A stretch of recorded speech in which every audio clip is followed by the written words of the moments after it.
Halo semuanya, kembali ke Fix Trust. Judul episode kali ini ialah Tamu dari Planet Seberang Datang ke Sini. Sebelum masuk ke cerita, saya mau bertanya dulu sama kalian. Apa kalian percaya kalau alien itu memang benar-benar ada di luar angkasa? Ayo, percaya atau tidak? Pokoknya kalian bebas jawabnya percaya atau tidak di kolom komentar. Pasti kalian ada yang bertanya-tanya, kenapa saya tanya seperti itu? Karena cerita di episode kali ini berhubungan dengan yang namanya alien. Bagaimana? Apa kalian mau tahu ceritanya? Silakan tonton cerita episode ini. Malam itu ialah malam yang biasa. Hingga akhirnya terlihatlah sebuah UFO yang akan mendarat di tengah hutan. Kemudian, makhluk yang mengendarai UFO tersebut turun dari pesawat. Siapa lagi kalau bukan alien? Masih di malam yang sama, mobil Pak Erikson sedang melaju di tengah hutan yang lebat. Pak Erikson baru saja mendapatkan laporan dari camat desa karena belakangan ini sering terjadi penampakan UFO di sebuah lapangan terbang terbengkalai. Namun Pak Erikson memutuskan untuk berhenti dulu di sebuah warung kelontong yang berada di tengah-tengah hutan tersebut, agar Karista dan Tommy bisa jajan dan dirinya bisa beristirahat sebentar usai 6 jam berkendara tanpa henti. Widih, kuat juga rupanya ya Pak Erikson berkendara 6 jam nonstop. Saya aja kalau berkendara selama itu udah capek banget pasti. Hahaha. Karista, Tommy, kalian mau beli apa? Aku teh botol sama keripik renyah aja, Ayah. Kalau gitu, aku sama juga deh kayak Tommy.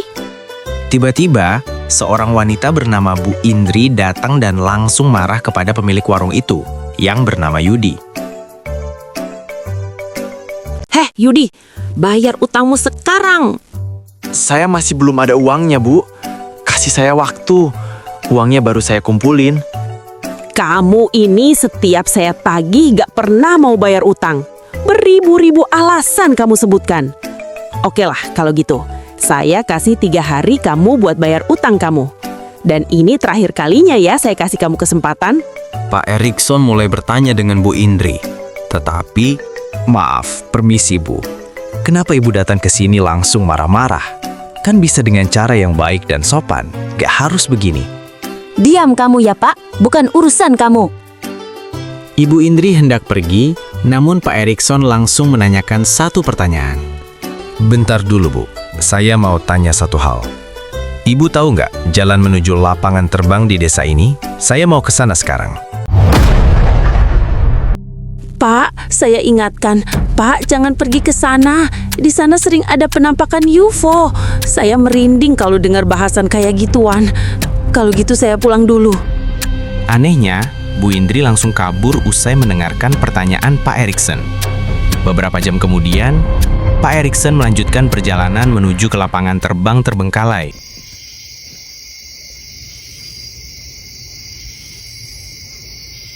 Waktu sudah menunjukkan pukul 12 malam. Sepi, sunyi, hanya suara jangkrik yang terdengar di sana. Kini Pak Erikson, Karista dan Tommy sudah tiba ke lokasi yang dituju. Karista, kamu jaga Tommy dulu. Ayah mau melakukan penyelidikan di tempat ini. Kakak, sekarang kita mau ngapain? Merinding banget aku di sini. Gak usah takut Tommy, ada kakak di sini. Kakak bakal jagain kamu terus.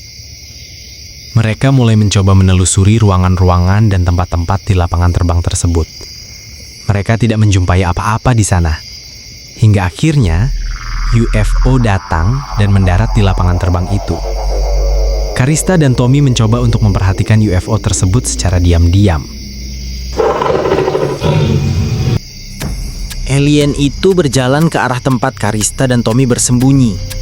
Untungnya beberapa detik sebelum alien itu berjalan ke arah mereka, Karista dan Tommy sudah terlebih dahulu melarikan diri dari tempat mereka mengintip tadi. Di ujung lapangan terbang, Pak Erikson sedang mengecek tempat tersebut, yang dimana sangat banyak pesawat-pesawat tahun 1940-an yang sudah rusak dan dibiarkan terbengkalai di tempat tersebut.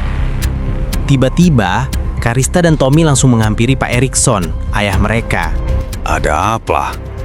Ayah, kita harus pergi dari sini. Ada alien yang baru saja turun dari UFO.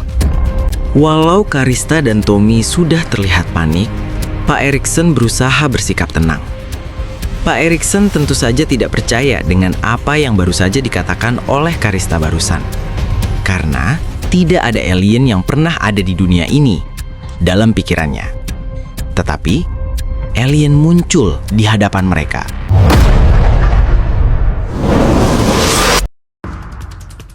Tommy, Karista, dan Pak Erikson langsung kabur untuk melarikan diri. Mereka pun bersembunyi di balik sebuah gudang tua. Tetapi, alien kembali menemukan keberadaan mereka. Mereka bertiga sangat terkejut karena alien itu kini sudah berada di depan mereka. Namun, Pak Erikson langsung melakukan satu tindakan.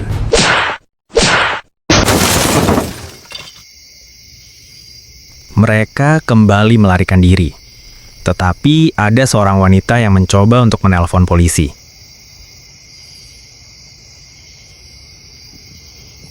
Tak lama kemudian, terlihatlah mobil polisi yang parkir di sebelah mobil Pak Erikson. Pak Alif, Pram, dan seorang polisi bersenjata langsung menemui Pak Erikson. Pak Erikson, kamu ngapain di lapangan terbang malam-malam beginian? Saya sedang melakukan penyelidikan di tempat ini. Terus kalian ngapain ke sini? Kami mendapatkan laporan dari wanita kalau Bapak sedang dikejar alien. Awalnya kami anggap ini lelucon, tapi kami tetap datang ke sini supaya tahu kondisi Bapak sekarang. Kondisi saya aman. Saya nggak apa-apa. Saya memang dikejar alien tadi. Tapi kalau boleh tahu siapa yang menghubungi kalian untuk datang ke sini? Mohon maaf, Pak. Saya sebenarnya yang tadi telepon polisi. Nama saya Indri, Pak Polisi. Maaf juga, Pak. Saya nggak tahu kalau Bapak rupanya tim detektif. Kalau semisalnya tadi saya tahu dari awal, saya bakal siap memberikan semua informasi yang Bapak butuhkan. Terkuaklah sudah siapa yang menghubungi polisi. Tetapi, Tommy melihat sesuatu dan langsung memberitahukan semua orang yang ada di sana. Pak Alif, Pram, dan polisi bersenjata itu pun langsung menatap ke arah yang Tommy tunjuk. Ternyata, alien tadi mencoba untuk melarikan diri. Semua langsung mengejar alien itu. Pram dan polisi bersenjata mencoba untuk menembak.